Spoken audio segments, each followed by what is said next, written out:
الصلاۃ والسلام علیک یا رسول اللہ وعلی آلک واصحابک یا حبیب اللہ، الصلاۃ والسلام علیک یا نبی اللہ وعلی آلک واصحابک یا نور اللہ۔ میٹھے میٹھے اسلامی بھائیوں، درود پاک پڑھنے کے بے شمار فضائل و برکات ہیں۔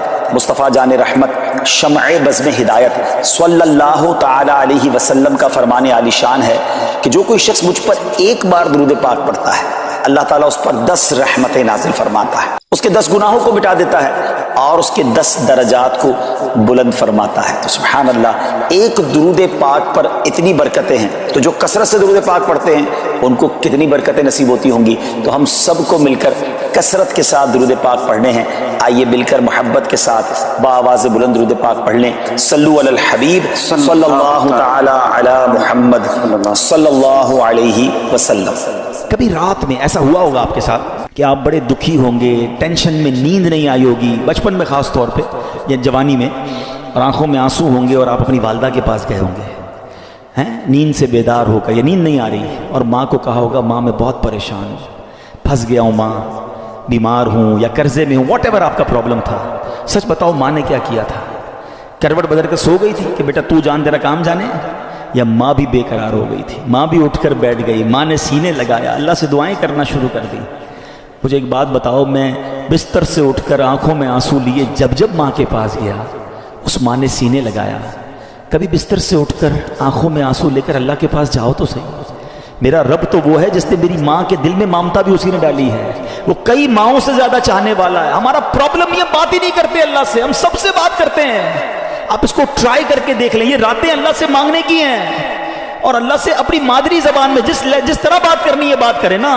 دنیا میں کسی بڑے آدمی، گورنر، وزیر اعظم، صدر سے بات کرنی ہو، اول تو ٹائم نہیں ملتا، نمبر نہیں ملتا، مل جائے تو سیکرٹری بولتا ہے صاحب بہت بیزی ہیں، 15 دن بعد موقع ملے گا۔ اچھا پھر ملاقات 5 منٹ کی ہوگی، کتنی کنڈیشن ہے یار۔ میں تو کہہ رہا ہوں خدا سے بات کرنی ہے، احکم الحاکمین سے بات کرنی ہے۔ کیسے ہوگی؟ پوچھو مولا علی سے۔ کہتے ہیں جب میرا جی چاہتا ہے میرا رب مجھ سے بات کرے، میں قرآن پڑھنے لگ جاتا ہوں، اور جب جی چاہتا ہے میں اللہ سے بات کروں، میں دعا کرنے لگ جاتا ہوں۔ کیا 2 وے کانورزیشن ہے یار، نو بڈی بٹوین می اینڈ اللہ سبحانہ و تعالیٰ، نو سیکرٹری، نو ٹائم لمٹ، جتنی بات کرنی ہے کرو نا۔ ہاتھ اٹھاؤ اکیلے میں، کبھی کبھی تہجد میں بیٹھا کرو، یہ مسجد میں بھی آ کر نا کونا پکڑ لیا کرے، کبھی کبھی فوراً چلے جاتے ہیں لوگ، اور اللہ سے باتیں کریں۔ اے اللہ پریشان ہوں، اے اللہ بیمار ہوں، پھنس گیا ہوں مولا، کاروبار ٹھپ ہو گیا ہے، روزی کے مسائل ہیں، بیماری کے، جو آپ کے دل میں اللہ سے بات کرو۔ آپ یقین کرو وہ دینے والا ہے، وہ خود فرماتا ہے ادعونی استجب لکم، مانگو میں تمہیں عطا کروں گا۔ جس دن اللہ پر آپ کا بھروسہ بڑھ گیا نا، آپ کو دعا کا لطف آ جائے گا۔ آپ اللہ سے پتہ ہے ایک اور بڑی پیاری قرآن پاک کی آیت کا جز ہے، وہ کیا ہے؟ وَأُفَوِّضُ أَمْرِي إِلَى اللَّهِ، میں اپنے سارے کام اپنے رب کے سپرد کرتا ہوں۔ ہم کہتے ہیں یار میں آج گیا تھا بھائی فلاں جگہ، فائل جمع کرا کے آیا ہوں، مسئلہ حل ہو جائے گا، بہت بڑی شخصیت کو دے کر آیا ہوں فائل۔ جب آپ یہ پڑھو گے نا تو دل سے آواز آئے گی فائل جمع کرا دی اللہ کی بارے میں۔ آپ کے لیے زبردست وظیفہ لے کر آیا ہوں۔ تفسیر قرآن صراط الجنان کا مطالعہ کر رہا تھا، 22واں پارہ صراط الجنان پیج نمبر 143، اور یہ آیت نمبر ہے 26 سورہ سبا، اس کی تفسیر میں۔ تو کیا کمال کے دو اللہ تبارک و تعالیٰ کے ناموں سے خوبصورت وظائف ملے، الفتاح اور العلیم، یہ یاد کر لیجئے۔ علامہ اسماعیل حقی رحمۃ اللہ تعالی فرماتے ہیں الفتاح، یہ اسم مبارک کا خاصہ یہ ہے کہ اس کی برکت سے مشکلات آسان ہو جاتی ہیں، دل روشن ہو جاتا ہے اور کامیابی کے اسباب حاصل ہو جاتے ہیں۔ نماز فجر کے بعد جس نے سینے پر ہاتھ رکھ کر 71 ٹائمز اس اسم کو یعنی یا فتاحو یہ پڑھا تو اس کا دل پاک اور منور ہو جائے گا، اس کا کام آسان ہو جائے گا، اور اس کی برکت سے رزق میں بھی وسعت ہوگی۔ اور دوسرا ہے العلیم، اس اسم مبارک کا خاصہ یہ ہے کہ اس کا ورد کرتے رہنے والے کو علم اور معرفت حاصل ہوگی۔ یہ بھی پڑھتے رہا کریں العلیم العلیم العلیم۔ اللہ تعالیٰ مجھے اور آپ کو اپنے ناموں کا اور اپنا ذکر کرنے کی توفیق عطا فرمائے۔ بہت سارے لوگوں کا دل جو ہے وہ مسجد میں نہیں لگتا۔ مسجد میں پہلے کیوں جاؤں بھائی، اتنا انتظار کرنا پڑے گا، بیان سننا پڑے گا، نماز تو دیر سے ہی ہونی ہے نا۔ یہاں بہت سارے لوگ بالکل جماعت کھڑی ہو جائے اس کے بعد آتے ہیں، کچھ لوگ رکوع میں امام صاحب چلے جائیں پھر آتے ہیں، اور جیسے ہی نماز ختم ہوتی ہے ویسے ہی نکلنے کی کوشش کرتے ہیں۔ یعنی احساس یہ ہوتا ہے، وہ ایسا لگتا ہے، محسوس یہ کرواتے ہیں کہ مسجد میں لوگوں کا دل نہیں لگتا. اور روایتوں میں مومن کی مثال دی گئی کہ مومن مسجد میں ایسا ہوتا ہے جیسا پانی کے اندر مچھلی ہوتی ہے. Fish in the water. مچھلی پانی میں کتنا پرسکون ہوتی ہے, اور مچھلی کو پانی سے نکال دیں تو بے چین بے قرار تڑپتی رہتی ہے. مگر بدقسمتی کے ساتھ بہت بڑی اکثریت ہماری وہ ہے کہ وہ مسجد کے اندر اس طرح ہوتی ہے جیسے مچھلی پانی کے باہر ہے, بے قرار بے چین گھڑی دیکھتے رہیں گے یار کب اذان ہوگی, کب جماعت ہوگی. کبھی امام صاحب 1 منٹ لیٹ ہو جائیں, 2 منٹ لیٹ ہو جائیں تو امام صاحب کو پکڑ لیں گے, حضرت 2 منٹ آج آپ نے لیٹ جماعت شروع کی. امام صاحب 1-2 منٹ لمبی نماز پڑھا دیں, دعا طویل کر دیں, اس پر اعتراض کرنے والے اعتراض کر رہے ہوتے حضرت آج آپ نے 2 منٹ لمبی دعا کرا دی. اللہ کے بندوں 1-2 منٹ زیادہ اللہ کے گھر میں بیٹھنے کو ملا نا, شکر ادا کرو.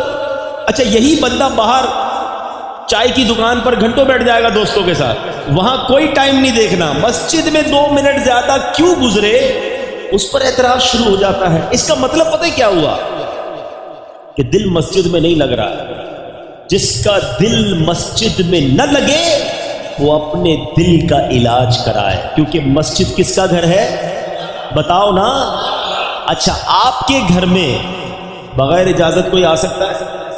دروازہ کھٹکھٹائے کہ آج آپ کے گھر میں رہوں گا, آپ کہیں گے کون ہو بھائی, میں تو جانتا ہی نہیں.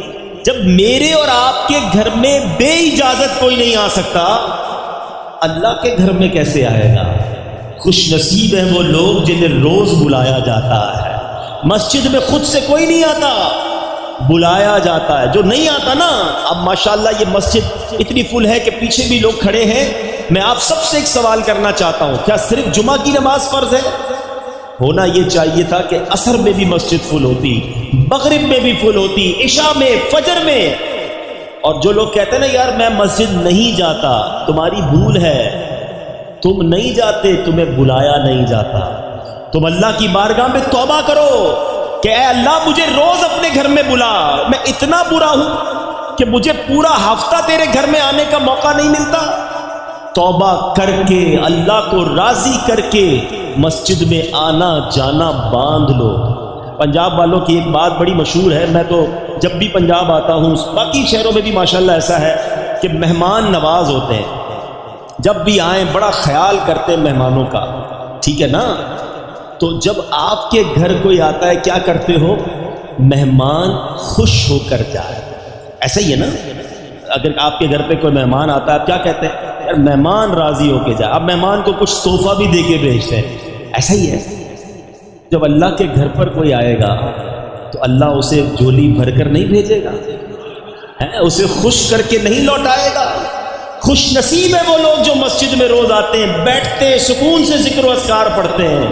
ارے دنیا میں کسی کے گھر جاؤ وہ تحفے کے ساتھ بھیجتا ہے, اللہ کے گھر میں آئیں گے وہ جھولیاں بھر کے لوٹائے گا. تو نیت کر لیں انشاءاللہ. پہلی نیت تو یہ کر لیں کہ اب انشاءاللہ 5 نمازیں مسجد میں باجماعت ادا کریں گے. جمعہ کا دن کوئی عام دن نہیں ہے, یاد رکھیے گا. جمعہ کا دن ایک بڑا خاص دن ہے. اللہ تبارک و تعالی نے ہم پر ایک خاص کرم کیا ہے کہ ہمیں ہر ہفتے یہ دن عطا فرمایا. جمعہ کے دن کچھ خاص اعمال کرنے والے ہیں, وہ بھی عرض کرتا ہوں. لیکن جمعے کی پہلے اہمیت کو سمجھیے کہ جمعہ پیارے آقا علیہ الصلوۃ والسلام کی احادیث اور روایتوں کے ذریعے علماء نے بتایا کہ جمعہ یوم العید ہے. جمعہ سب دنوں کا سردار ہے. جمعہ کے روز جہنم کی آگ نہیں سلگائی جاتی. جمعہ کی رات دوزخ کے دروازے نہیں کھلتے. جمعہ کو بروز قیامت دلہن کی طرح اٹھایا جائے گا. جمعہ کے روز مرنے والا خوش نصیب مسلمان شہید کا رتبہ پاتا ہے اور عذاب قبر سے محفوظ ہو جاتا ہے. مفسر شہیر حکیم الامت حضرت مفتی احمد یار خان نعیمی رحمت اللہ تعالی علیہ فرماتے ہیں کہ جمعہ کو حج ہو تو اس کا ثواب 70 حج کے برابر ہے, کیونکہ جمعے کی ایک نیکی کا ثواب 70 گنا ہے. Multi ply by 70. ہم کہتے ہیں نا یار فلاں جگہ اسکیم لگی ہوئی ہے بھائی, 50% ڈسکاؤنٹ, 20% ڈسکاؤنٹ. زیادہ ڈسکاؤنٹ ہو تو سردی میں گرمیوں کا سامان